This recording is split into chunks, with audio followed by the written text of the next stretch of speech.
પણ ધોળા દીએ જો ધારીને ધમરોળું તો માનજો કે લિખિતન રામ વાળો શું કીધું આ વાવડીના દરબાર માટે બે કડીયું છેલ્લે આપને રાજપૂતો બધા ક્ષત્રિયો છે ત્યારે પણ ઓલું ધારી અમરેલી ધૂજતા અનમોલું ખાંભાઈ થર થર થાય પણ ઓલા દરવાજા દેવાય એ તારે રોંઢે દિનાય રામડા પણ ઓલા દરવાજા દેવાય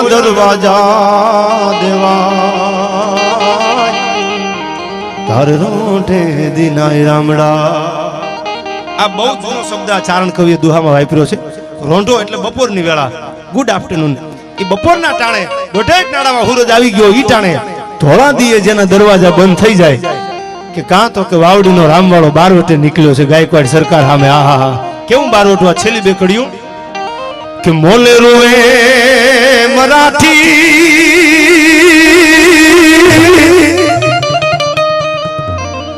એ મોલે રોવે મરાઠી ગાયકવાડ સરકારની સામે બારવટું વિક્રમસિંહ મરાઠા ભરતી થઈને આવેલા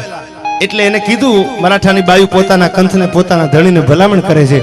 કે તમે બધા રાજની ચાકરીઓ છો તમે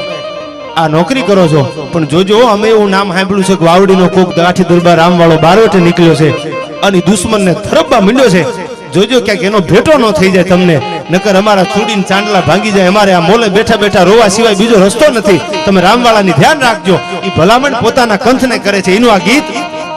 કે મોલે રોવે મરાઠી એ મોલે રોવે મરાઠી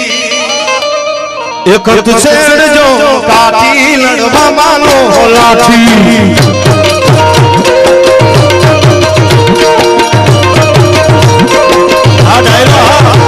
મોલે રોવે મરાઠી મોલે રોવે મરાઠી કંદ છેડજો કાઠી લડવા માનો લાઠી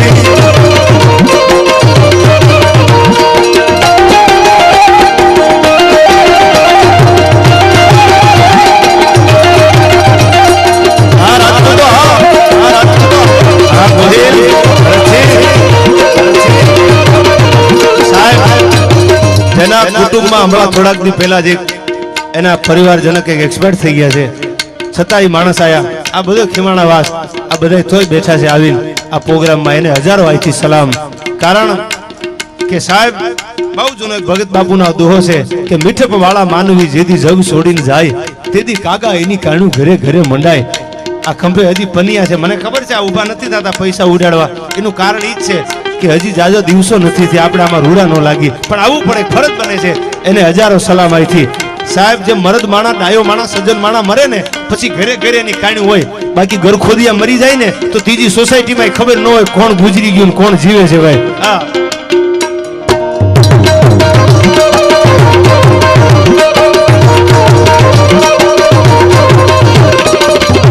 કાળું રામ કેવો કેવો ને કેવો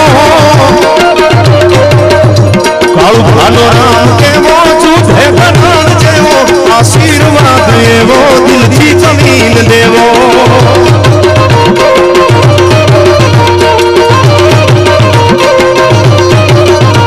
કાળું રામ કેવો કેવો ને કેવો કાળુનો રામ કેવો તો પ્રશ્ન કરે છે પાછળ પ્રશ્ન ચિહ્ન લાગે છે કાળુનો રામ કેવો તો એની ઉપમા કવિએ કેવી આપી છે એ કે જ્યારે મહાભારતના યુદ્ધમાં કર્ણ નીકળ્યો ને ત્યારે ભગવાને અર્જુનનો સારથી બનેલો અને કૃષ્ણ પરમાત્માએ અર્જુનને કીધું હતું કે અર્જુન આ બધાને હરાવાયમાં નવાઈની વાત છે જ નહીં પણ જોજો આ કર્ણ કરા ફાટશે એને એક હરાવો ઈ બહુ અઘરું છે એટલે કીધું કાળુનો રામ કેવો કાળુનો રામ કેવો જૂઠે ઘરાણ જેવો જૂઠે ઘરાણ જેવો આંગણા ટોળા લે છે તું ખમા ખમા કે છે આંગણા ટોળા લે છે તું ખમા ખમા કે છે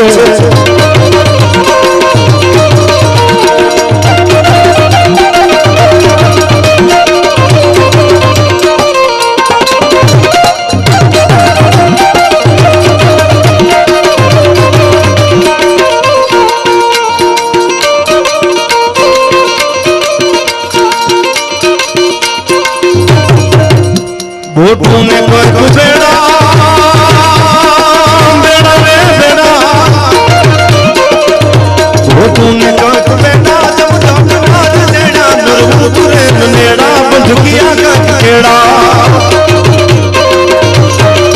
સાહેબ આ બાજુ ગાયકવાડ સરકારની સામે રામવાળાનું બારવટું અમરેલીની પોલીસ ગાંડી બનેલી કે રામને પકડો અને સાહેબ ગોલણવાળાએ એટલું કીધું કે રામભાઈ પટારો નથી ભાંગતો આમ તો તમે જોજો હું કાયમ કહું છું આમાં બધા ઘણાના મિત્રો હશે તમે જોજો જેલમાં જે ભાઈબંધ બને ને એ ભાઈબંધ પાકા પાયે બને રાજભા જેલમાં જે મુલાકાત થાય મનુભાઈ એ ભાઈબંધ પાકા પાયે બને એ પછી કોઈ દી નોખા જ ન પડે કારણ કે વખાના માર્યા ભેળા થયા હોય ભાઈ હોય ને અને ગોલણવાળાની અને રામવાળાની ભાઈબંધી જેલની ભાઈબંધી કારણ કે અમરાપરના ગોલણવાળો જેલમાં અને રામવાળો જેલમાં એ બધા ભેળા થઈ ગયા એટલે કીધું હવે શું કરવું કે હવે આપણે આ મરજીવાનું ટોળું બનાવી અને ગાયકવાડની સરકારને ધમરેલા સિવાય બીજો રસ્તો નથી હવે આને ધરબી દેવી છે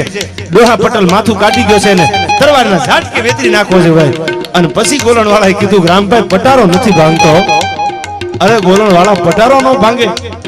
જમણા પગે તમે જોજો આપણે બધા આ બેઠા ને બધાને કહું છું જમણા હાથમાં બળ વધારે હોય જમણા પગમાં વધારે હોય પણ વાવડીના દરબાર રામવાળાએ ડાબા પગની જેમ લાત મારી આમ ફરણા કરી ત્યાં તો પટારાના ભાંગીને ભૂકા કરી નાખ્યા પણ કઠણા એટલી હતી કે સાહેબ ડાબા પગમાં એક નાની એવી પટારાની ખીલી લાગી ગઈ અને ઈ ખીલી છેલ્લે રામવાળાને હરગાપુરના હિમાડા સુધી મૂકવા આવી હતી ભાઈ 2x2 નો ફોટો ટીંગાતો હોય તો કોઈ ખીલીની કિંમત નથી કરતું કે આ ખીલી કેટલો વજન લઈને બેઠી છે ફોટા સામું જો ફોટો બહુ રૂડો છે એક નાની એવી ખીલી જ્યારે રામવાળાને લાગી ગઈ પાટું મારીને જ્યારે પટારો રામે ભાંગ્યો અને ડોહા પટેલને તરવારના ઝાટકી વેતરી નાખ્યો ગાયકવાડ સરકારને ધ્રુજાવી નાખી કથા આપ જાણો છો છેલ્લી કડીમાં કીધું કે અમરેલી ગાંડું બન્યું છે રામને પકડવા પણ કેવું લાગે છે અમરેલી રે ગાંડી ગાંડી રે ગાંડી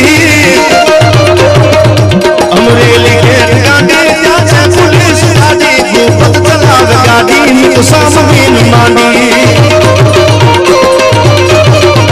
અમરેલી રે ગાંડી ત્યાં છે પોલીસ ગાડી ગોપત ચલાવ ગાડી ની સામવીન માંડી મોલે રૂવે મરાઠી મોલે રૂવે મરાઠી કંદ છેડો કાઠી લડવા માનો હલાથી કરી દો એક જ મિનિટ માટે આ રાજપૂતો ગોહિલો બધા ક્ષત્રિયો બેઠા છે એટલે મને આ વાત યાદ આવે છે ગોહિલો બેઠા છે ભરતસિંહ પાલીતાણાના દરબારગઢમાંથી વેલડું તૈયાર થયું અમીરસિંહ ગોહિલની 2 દીકરીઓ જૂનાગઢના નવાબે નિકા પટવાની વાત કરેલી આ સત્યગઢના છે ઇતિહાસ તમે વાંચજો તમને ખબર પડે કે આ રાજપૂતો અને કાઠીનો તો જૂનો નાતો એક સંબંધ હતો ક્ષત્રિયોનો એ વેલડું તૈયાર થયું કે હું રાજપૂતની દીકરી અને એની યારે નિકા પટવી એથી તો જીભ કરડી અને મરી જવું સારું એ વેલડામાં જ્યારે અમીરસિંહ ગોહિલની પાલીતાણાની 2 દીકરીઓને જ્યારે બેહારવામાં આવી અને વેલડું ધીરે ધીરે ધીરે ધીરે ધીરે નીકળી ગયો પણ કોણ આહેરો આપે આ મોતનું વેલડું હતું આયા તો કટકા થઈ જવાની વાત હતી મરવાની વાત હતી તેથી ફરતા ફરતા એ વેલડું સાવરકુંડલાના પાદરમાં પૂગ્યું ભાઈ દેવા કોટીલા નામનો મરદ કાઠી હવારમાં કહુંબો હાથમાં લીધેલો ખંડી હતી ખરલે હન ખરલેથી ખોબે બસ ધધકતે ધોબે આ ખાનન મચી ખોડિયા યામ જે હાથમાં કહુંબો લીધો ને કોઈ કીધું દરબાર કે હા કે આપણા પાદરમાંથી વેલડું નીકળે છે અને પાલીતાણાના દરબાર અમીરસિંહ ગોહિલની 2 દીકરીઓ છે જૂનાગઢના નવાબે નિકા પટવાની વાત કરી છે